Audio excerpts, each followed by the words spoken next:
I found out she wore my dress through an Instagram story. It was muted, the kind of post you wouldn't hear unless you tapped in. Someone else had tagged her. Not Mom, not Dad. Just one of her many friends who'd been so eager to show off the venue. The camera panned across the reception like a movie trailer. Blurry candlelight, pink centerpieces, laughter rising under fairy lights.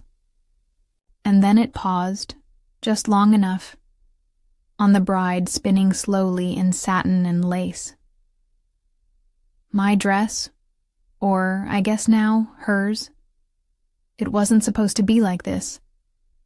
The dress had been in our attic since I was 13. My grandmother tucked it away, in tissue paper, stitched it up with whispers and stories from 1962, and said it was mine. "When your time comes, sweetheart," she said, pressing a dry kiss to my temple. "This will be your something old." She never said anything like that to my sister. They used to joke that Eva would elope or wear something sparkly and backless, something trendy, something that didn't smell like mothballs and tradition. She was loud, magnetic, the kind of person who made rooms bend around her. I was quieter. I liked notebooks and lukewarm tea. I liked watching weddings more than being in them. But still, I imagined the moment, just once, where I'd walk into the church in that dress and see someone look at me like I mattered. Never imagined watching her spin in it on my phone, and I never imagined watching it while sitting at my small dining table with unopened mail and a cup of tea I didn't finish. There was no invitation, no text, no explanation. I wasn't even blocked. I was simply forgotten. Or worse, excluded with such precision that no one could be blamed. "Oh, didn't you see the group email? We thought you were traveling. You and Eva have been distant lately, haven't you?" As if silence could be a reason to erase blood. My fingers hovered over the video, ready to close it, but I didn't. I let it play again. And again. Her bouquet. Her laugh. Her twirl. The hem sweeping past her ankles, still a little long on her. I had always planned to hem it myself. They didn't even shorten it. That meant she hadn't planned it. She just took it. I stared at the screen until the sun shifted in my window, until the light turned amber, and the apartment felt even smaller than it was. I lived in a studio now, a small one-bedroom above a pharmacy where the ceiling crackled every time someone flushed, in the unit above, but I paid for it myself. And no one could walk in without knocking. No one could touch my things here, except the dress wasn't here.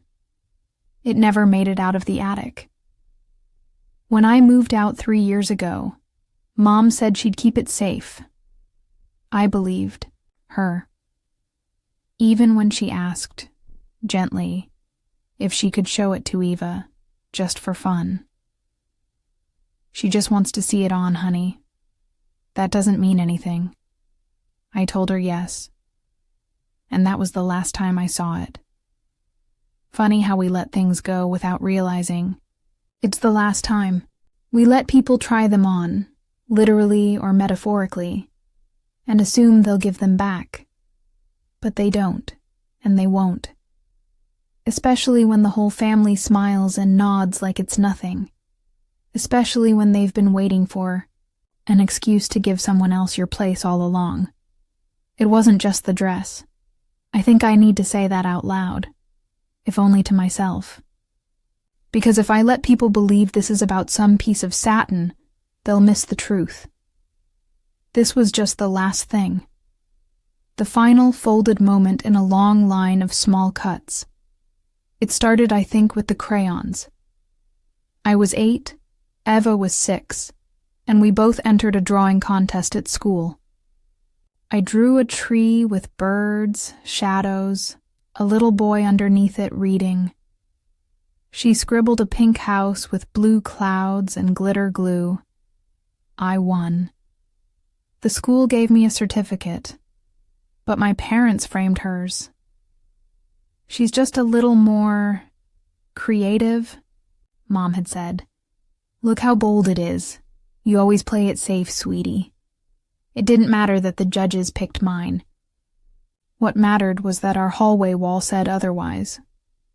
By the time we were in high school, Eva had become the loud one, the brave one, the girl who took up space.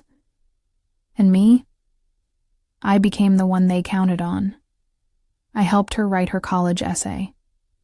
I made her flashcards for chemistry. I lent her my clothes, my charger, my patience. I gave until there was no ceremony to it, just an expectation, like air or dinner. And she never said thank you. Once, when I was 21 and home for winter break, I found my old journal in her room. She had torn out pages, the ones with my poems. Used them as scrap for some vision board project. They were taped next to magazine clippings and glitter. When I confronted her, she laughed. "Oh my God, relax," she said. "You never even showed those to anyone. I'm giving them a purpose. Giving them a purpose." That's how they all saw me, I think. A collection of purposes. The helper, the stand-in, the babysitter when Mom was tired, the one who didn't ask for much, because asking meant someone else wouldn't get what they wanted. So I stopped asking, even when it hurt. Even when I found out they used part of my college fund to help her cover a study abroad deposit she forgot was due. Dad had said it so gently over dinner, like I would be proud. "It's just temporary," he said. "You're not even going this semester, right?" I nodded. I smiled. I deferred a year and never went back. They bought her a suitcase and threw her a send-off brunch. I watched her leave from the porch and waved until she disappeared. I think that's when the dress stopped being mine. When I left for the city the following year, I boxed up my room. I told Mom I'd be back to get the dress soon. She said, "No rush, honey. It'll wait for you." I think I believed her because I needed to. I needed to believe there was some part of me they were still saving space for. But space is funny. It shrinks in your absence. It rearranges. It forgets your shape, until the place you once fit into closes behind you like a drawer. I never asked for the dress back. Not directly. Not in words, anyway. I did drive home the following weekend, under the guise of visiting. No one had called since the wedding. No apology. No slip-up explanation. Just silence, as if nothing had happened. As if I hadn't been erased from the guest list and replaced with a placeholder smile in group photos. I told myself I needed to see it for myself, see if it was still there. I parked on the street like a stranger. Didn't even pull into the driveway. I stood at the front door for a second too long, wondering if I should knock. I didn't. I walked in. My key still worked, which, strangely, felt more insulting than comforting. Mom was in the kitchen, peeling apples like it was any other Saturday. She looked up, startled but not surprised. "Well, look who finally came home," she said, without warmth. No hug. No, "How are you?" Just that line, dipped in guilt and garnished with a smile. I didn't take off my coat. "Just passing through," I said, forcing a neutral tone. "Oh, well, you should have told us. Eva just left this morning for the honeymoon. I would have asked her to wait." Wait for what? For me to pretend it didn't matter? For me to hand her a bouquet on the way out like the sister of the year? I said nothing. I asked for tea. sat at, the old wooden table with the chipped corners, where we used to do school projects and sort laundry and pretend things were fine. The attic door was still in the hallway, that narrow beige pull-down trap door with the hanging string. I stared at it as Mom spoke, something about how lovely the wedding turned out, how beautiful Eva looked. And the dress, oh my God, still fit perfectly, almost like it was waiting for her. I sipped the tea slowly. It had cooled, tasted like old leaves and dust. She really made it hers, Mom went on, almost dreamily. I always knew it would suit her. It has that timelessness, you know? I could have screamed, but I didn't. Instead, I stood up. I left something in the attic, I said. She blinked. Oh? What? Just something old. Her face twitched. Barely. You sure you don't want me to go with you? It's a bit dusty. I know the way. I pulled the string. The ladder creaked as it unfolded, like it was waking up from a long sleep. I climbed up in silence. My boots echoed on the wooden planks. The light bulb chain swung slightly in the dark. It smelled. Like insulation and memory, I used to love the attic. It was the only place in the house that ever felt mine. I'd hide up here as a kid, reading, daydreaming, tracing the grain of the floorboards with my fingers while listening to muffled arguments downstairs. The dress box used to be in the far corner, a large white rectangle with satin ribbon handles and tissue-wrapped insides. It wasn't there. In its place, a stack of empty bins. A forgotten Christmas wreath. One of Eva's old suitcases. They hadn't even hidden it. They'd simply filled the space with her. I found the hanger, still covered in lace dust, still shaped like the shoulders of a different girl. That's when I noticed it, the small brass key on the far wall. The lock to the attic itself. I didn't even remember it was there. Probably from when Dad used to say, "Some rooms aren't for kids." Funny, how eventually even your memories get locked out. I took the key, slipped it into my coat pocket. Not out of malice, but something quieter. Something like closure. When I came back down, Mom was humming. She didn't ask what I found, and I didn't tell her. The invitation came on a Monday, a cream-colored cardstock envelope with gold trim, no handwriting, just a printed insert tucked neatly inside. Thanksgiving dinner, 3 p.m. sharp. Family only. That phrase, family only, sat like a splinter in the center of the message. Sharp, casual, innocent if you weren't me. There was no warmth in it, no personal note, no phone call to ask if I was free. Just that line. Family only. I left the envelope on the counter for 3 days. Unopened, then opened, then folded again. I moved it from the table to the nightstand to the trash and back again.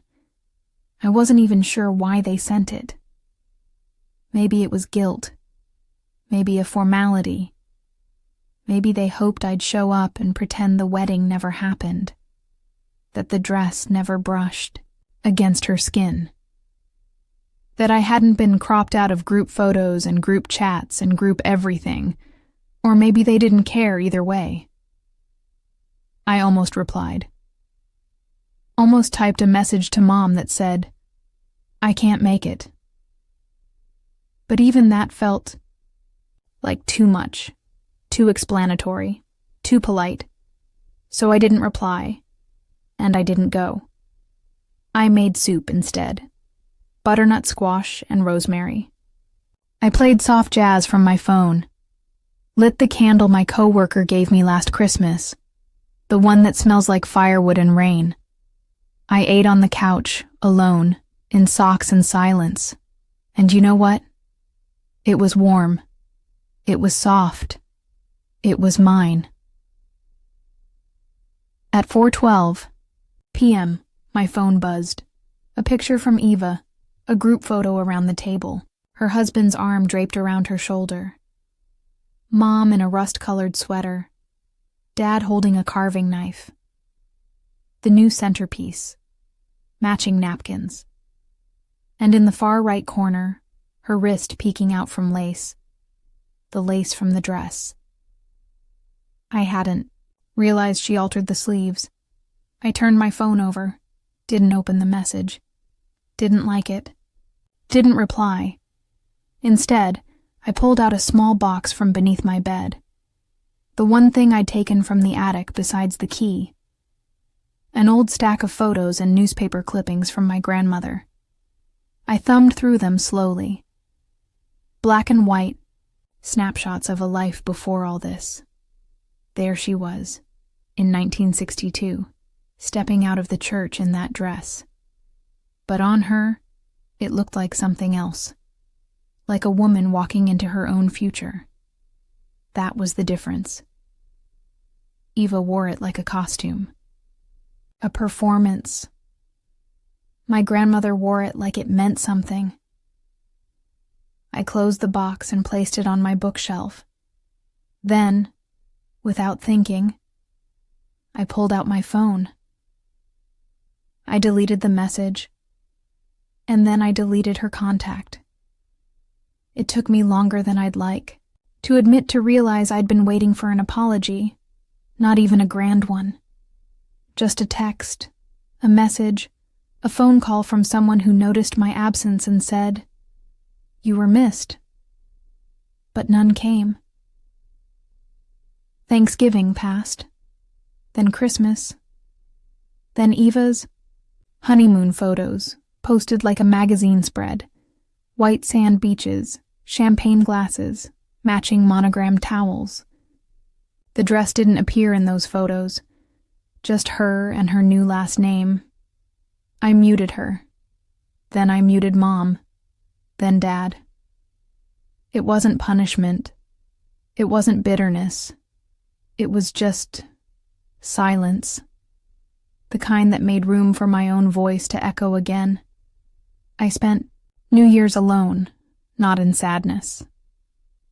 I went to a small bookstore cafe downtown. They had a poetry reading and gave out little paper hats and poured sparkling cider into plastic flutes. At midnight, someone read a line from Mary Oliver.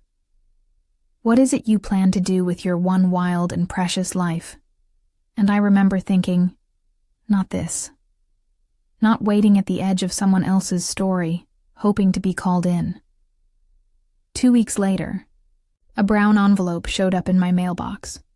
No return address, just my name, handwritten in Eva's script. I almost didn't open it, but curiosity is a stubborn thing. Inside, a photo.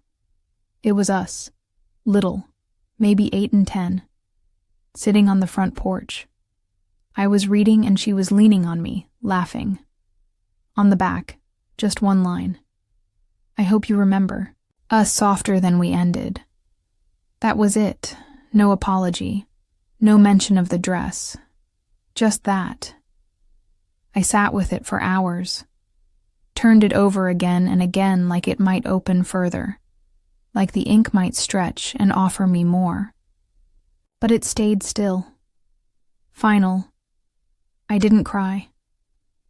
I just put it back in the envelope, slid it into the drawer next to my tea bags, and left it there. Sometimes people don't mean to hurt you. They just never stop to think that they did. That night, I dug out the attic key again, held it in my palm under the kitchen light. It was small, brass, unimpressive, and yet holding it made something in me settle. I wasn't going back to that house. Not for Easter, not for summer cookouts, not for you. Should drop by, brunches. I wouldn't fight. I wouldn't scream. I wouldn't explain. I'd just quietly keep the key. The lock might be useless to them now, but it still meant something to me. A line drawn. A room sealed. Not in bitterness, but in peace. I didn't tell anyone about the key. Not my friends. Not the girl I occasionally got coffee with after work. Not the older woman who ran the bookstore downstairs, who once said I had sad eyes, but in a thoughtful way. It felt like something private, a secret act of stillness. I had no desire to turn it into a story. But something changed after I decided not to go back. I started rearranging my apartment, subtly at first. Moved the bookshelf to the window. Swapped the beige curtains for deep green ones. Hung up a print I bought years ago but never dared frame. A faceless woman standing in a field of red thread. It didn't match anything, but I liked it. Then, I cleared out the closet. There were so many clothes I'd kept because they made me look put together, which really meant they made them feel more comfortable around me. Muted blues, soft beige. That pencil skirt Mom said looked smart. Gone. I folded them carefully and gave them away. I kept the ones I wore on quiet Saturdays, the ones that wrinkled too easily and had little tears at the seams from being worn too often. I didn't replace the empty hangers. I liked the space. I liked how the closet breathed again. One afternoon in March, I passed by a vintage shop with a cracked display window. A pale silk dress was hanging in the corner. Not quite white, not quite blush. It had long sleeves. No lace. I don't know why I went inside. Maybe because the hem brushed the floor like it wasn't afraid to take up space. The girl behind the counter saw me staring. "That's a weird one," she said. "Doesn't get much love. Doesn't really fit any of the trends." "I like it," I said, before I could stop myself. I didn't try it on. I didn't ask for a discount. I just bought it. I brought it home, hung it in the corner of the room, and didn't explain it to anyone. It wasn't for a wedding, or an event, or a someday. It was for me. It was something that was mine. No one had worn it before. No one had promised it or borrowed it or decided it suited someone else better. Just mine. It was a Sunday in late April when Eva showed up. No warning, no text. Just 3 soft knocks on the door. The kind you make when you're not sure you're wanted, but you hope the sound still gets heard. I didn't answer at first. I watched her through the peephole, standing there in a navy sweater, holding nothing. Her hair was tied back like it used to be in high school, when she'd come into my room to ask for help with math she never remembered to study. She shifted her weight, from one foot to the other, looked at her shoes, looked up again, then a whisper. Not loud, just enough for me to hear through the door. "Are you in there?" I stayed still. Not out of spite, but because I needed to understand what silence actually felt like. My silence. Not the kind they gave me. The kind I chose. She waited, then tried again. "I know you're home. Your car's downstairs." Her voice cracked on the word, home. I wondered if she even realized it. I wanted to talk. Pause. Another breath. "I didn't know they gave me your dress until it was already altered. Mom told me it didn't fit you right, that you didn't want it anymore." I felt my fingers curl around the edge of the counter. She continued. "I didn't know you weren't invited until the night before, I swear. I thought you were just being distant. I didn't think..." Her voice broke off. She leaned her forehead gently against the doorframe. And then she said something I wasn't ready for. "I kept waiting for you to yell at me." It came out so quietly, not as a guilt trip, not as manipulation, just as fact. "I thought you'd call, or show up, or scream, or say something." She laughed once. "It wasn't happy. But you didn't. You just disappeared." And that hurt more than anything you could have said. A long silence followed, the kind that stretches into something irreversible. Then, "I'm sorry." And she meant it. I heard it, clear as glass. But I didn't open the door, because forgiveness doesn't always arrive in the shape people expect. Sometimes it comes quietly, in the way you don't press reply, in the way you don't return home, in the way you let a moment end without rescuing it. I waited until her footsteps faded. Then I slid to the floor, leaning back against the wall, and exhaled, like I'd been holding something for years. Not grief, not rage, just a lifetime of being the one who showed up when no one asked how it felt. Weeks passed. The knock didn't come again. Eva didn't text, didn't call, didn't follow up. And I think that was the first time I truly understood we were different now.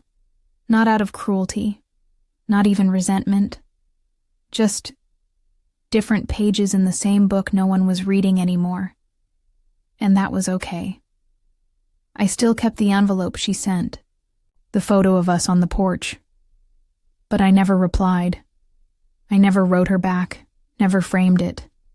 I tucked it back in the drawer where I keep things I've outgrown but can't quite throw away. And the dress I bought from the vintage shop? Still hanging in the corner. I never wore it. Still haven't. But sometimes, I catch myself brushing my fingers along the hem as I pass by, like I'm reminding myself that something, anything, could still begin again. One warm Sunday in May, I drove out toward the edge of town, not to visit, not to go back, but to end something, quietly. Mom and Dad weren't home. The porch light was off, the curtains drawn. The house stood exactly as I remembered it, unchanging, like a story stuck in one chapter. I let myself in with the old key. The hallway smelled the same. Lemon cleaner, faded carpet. I walked straight to the pull-down string and let the attic ladder creak open one last time. It was emptier now. The bins were gone. The suitcase, too. Only dust remained, and a few coat hangers, thin and bent. The air was warmer than I remembered. It didn't feel haunted, just hollow. I didn't stay long, just long enough to take the small brass key from my coat pocket, the one I'd kept all this time, and press it into the attic lock. I turned it, one click, and then I closed the ladder. Tucked the string up so it didn't hang down anymore, and left. I didn't slam the door. I didn't write a note. I simply walked out. Back to my car. Back to my own life. Not the one I was cut out of, but the one I was building quietly. Thread by thread. I didn't get the dress back, but I got something else. Space. Silence. And the soft, unremarkable freedom of choosing not to ask for a seat at a table that never had a place for me to begin with.